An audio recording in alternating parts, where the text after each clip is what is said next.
किसी भी एग्जाम की प्रिपरेशन का एक जरूरी पार्ट होता है रिवीजन। नो मैटर आपने कितने बेहतर तरीके से सिलेबस कवर किया है, लेकिन अगर आप बीच बीच में रिवीजन नहीं करते तो एग्जाम आते आते आप आधे से ज्यादा चीजें भूल जाओगे। अब मैं आपको रिवीजन स्ट्रेटेजी बताऊं उससे पहले आप कमेंट सेक्शन में जाओ, किस तरीके से आप रिवीजन करते हो, अपनी स्ट्रेटेजी मेरे साथ शेयर करो। जब मैं इस एग्जाम की प्रिपरेशन कर रहा था तब मेरा एक फ्रेंड था, जब हमारे टॉपिक वाइज टेस्ट होते थे तो उसके अंदर उसके बहुत अच्छे स्कोर आते थे, लेकिन वहीं जब 2-3 टॉपिक का मिक्स टेस्ट होता था या मॉक टेस्ट होते थे तो उसका स्कोर कम हो जाता था। और उसका रीजन एक सिंपल सा था कि उसके करंट टॉपिक तो स्ट्रांग होते थे लेकिन वो रिवीजन नहीं करता था, जिस वजह से उसके पुराने टॉपिक वीक हो जाते थे और जो पुराने टॉपिक्स होते थे ना उनको वो भूल जाता था। और ये साइंटिफिक प्रूवन है कि अगर किसी स्टूडेंट को कोई चीज लंबे टाइम तक याद रखनी है तो उससे उस चीज को मिनिमम 3 बार पढ़ना ही पड़ता है, यानी कि 3 बार उसका रिवीजन करना पड़ता है। मुझे उम्मीद है अब आपको रिवीजन का इंपोर्टेंस समझ में आ गया होगा। अब मैं आपके साथ वो स्ट्रेटेजी शेयर करूंगा जो आपके रिवीजन के लिए बेस्ट रहेगी। अब ये स्ट्रेटेजी बताने से पहले मैं आपके साथ कुछ ऐसी मिस्टेक्स शेयर करूंगा जो बच्चे रिवीजन करते टाइम करते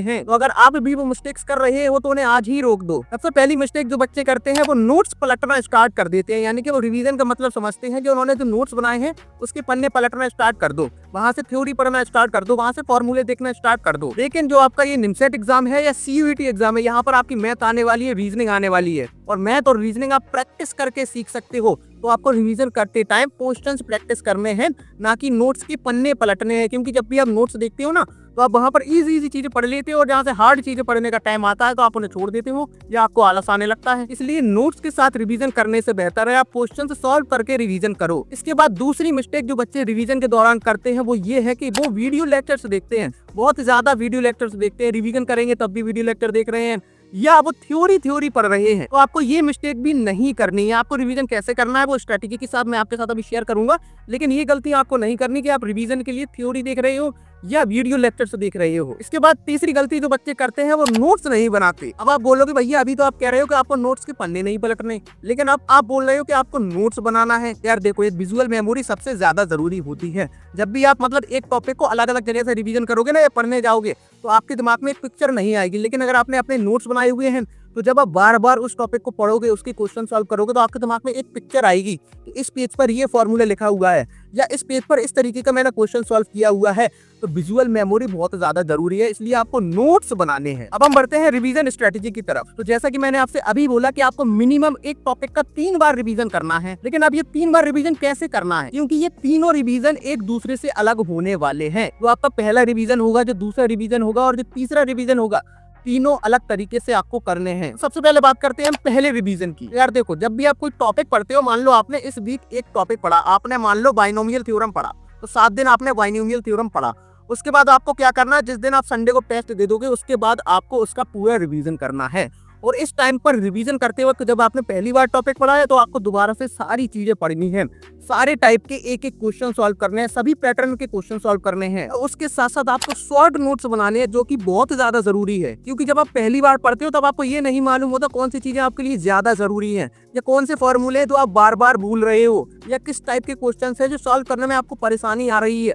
तो वो सारी चीजें आपको इन शॉर्ट नोट्स में लिखनी है, क्योंकि ये आपकी गलतियां बचाएंगे और जब आप दोबारा रिवीजन करोगे तो जो आपके लिए हार्ड चीजें थी उन्हें आप आराम से पढ़ पाओगे। तो आपको एक एक क्वेश्चन सॉल्व करने, एक एक कॉन्सेप्ट देखने, साथ में शॉर्ट नोट्स बनाने हैं। अब इसके बाद आता है हमारा रिवीजन नंबर 2, जो आपको 7 दिन बाद करना है। अगर मान लो आपने इस संडे को वो टॉपिक का रिवीजन किया था तो इस 7 दिन आप अगला टॉपिक पढ़ोगे, लेकिन इस 7 दिन के बाद आपको दोबारा से वही टॉपिक का रिवीजन करना है। अब इस टाइम पर आपको नोट्स के पन्ने नहीं पलटने। आपने टॉपिक वाइज टेस्ट दिया होगा उस टॉपिक का, तो आपको वही टेस्ट दोबारा से देना है। उसमें आपसे जो भी क्वेश्चंस नहीं बन रही है, जो भी कॉन्सेप्ट आपसे नहीं बन रहे, वो जाकर आपको नोट्स में देख लेना है और साथ के साथ आपने जो शॉर्ट नोट्स बनाए थे उनको पढ़ लेना है। तो इस तरीके से आप सेकंड रिवीजन कर सकते हो। और अगर आपने अभी तक टेस्ट देना स्टार्ट नहीं किया है तो टेस्ट देना जरूर स्टार्ट कर दो। टॉपिक वाइज टेस्ट या मिक्स टेस्ट या मॉक टेस्ट, जो भी टेस्ट अभी हो रहे हैं वो आपको अभी से देना है, क्योंकि इसके बहुत सारे फायदे हैं। स्पीड और एक्यूरेसी इस एग्जाम को क्रैक करने के लिए आपको चाहिए ही चाहिए है और वो टेस्ट दे देकर आती है। तो अगर आपने अभी तक कोई भी टेस्ट सीरीज नहीं ली है और आपको कंफ्यूजन है कि किस कोचिंग की टेस्ट सीरीज लें, तो उसके लिए आप मुझे मैसेज कर सकते हो। आपको मेरा व्हाट्सएप नंबर डिस्क्रिप्शन में मिल जाएगा, यहाँ पर मैं आपको बता दूंगा कि इस कोचिंग की टेस्ट सीरीज आप ले सकते हो। इसके बाद हम बढ़ते हैं रिवीजन नंबर 3 की तरफ। अब आप 2 बार रिवीजन कर चुके हो और टॉपिक आपके दिमाग में काफी ज्यादा बैठ चुका है,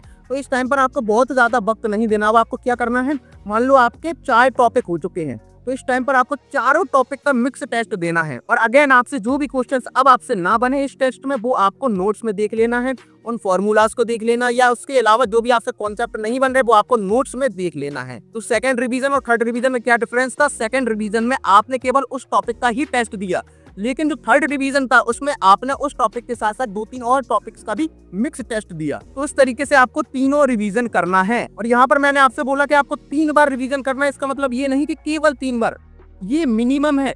इससे ज्यादा आपको करते रहना है, यानी कि 15 दिन बाद 20 दिन बाद आप ऐसे ही मिक्स टेस्ट देते रहो और उसमें जो क्वेश्चन ना बने वो नोट्स के अंदर उसका सॉल्यूशन देख लो। इसके बाद सबसे इंपॉर्टेंट चीज जो आपको याद रखनी है, जो मैंने भी अपने प्रिपरेशन के टाइम पर की थी, कुछ फॉर्मूलाज या कुछ ट्रिक्स ऐसी होती हैं या कुछ वैल्यूज लेकर क्वेश्चन सॉल्व होते हैं, तो जो भी वो स्पेशल वैल्यूज होती हैं वो सारी चीजें हम भूल जाते हैं।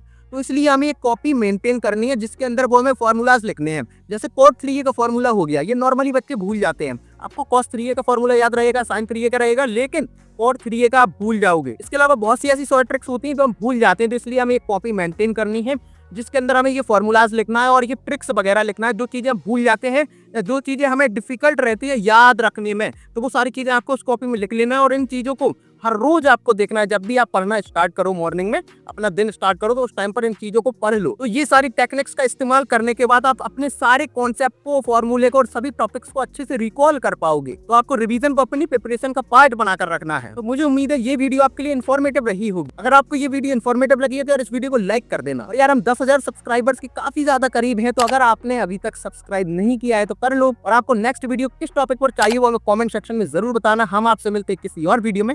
जब तक के लिए आप अपना ख्याल रखना। बाय।